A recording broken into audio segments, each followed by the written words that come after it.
Swala hili limekuwa mjadala mkubwa nchini Marekani, hasa tangu kesi ya Young Thug na Ghana na sasa Lil Durk.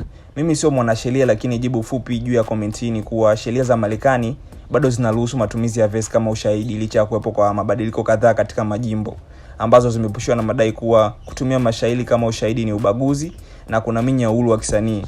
Unaweza ukawa unajiuliza kwa nini ubaguzi? Mara nyingi sheria hii imekuwa ikiwabana sana wasanii wa hip hop na sio aina nyingine ya muziki. Sasa mpaka sasa hakuna sheria moja kwa moja inayosimamia nchi kwa ujumla au nchi nzima, bali ni sehemu tu za majimbo kama California na New York na hata Georgia. Unaweza ukawa unafikiria kama ni sheria ambazo bado zipo chini ya majimbo, kwa nini zisitumike kwa Lil Durk? Jibu ni kwamba kesi ya Durk haipo chini ya mamlaka ya jimbo, yani state case, ila ipo chini ya federal, yani FBI. Na FBI wana namna zao wanaendesha kesi, na sheria ya state haiwezi kufanya kazi moja kwa moja kwa sababu majaji wao huwa wanaongoza kesi kwa sheria za nchi nzima. So tofauti ya kesi ya Young Thug pamoja na Ghana iliyokuwa chini ya state, hii ipo under federal. Na hawa majamaa bana huwa ni hatari kweli kweli. Yaani wakikushika wanakuwa tayari wana asilimia kubwa ya ushahidi.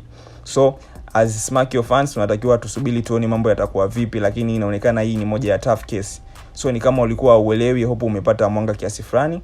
My name is Savage Com na hii ni Soundbridge. Ciao.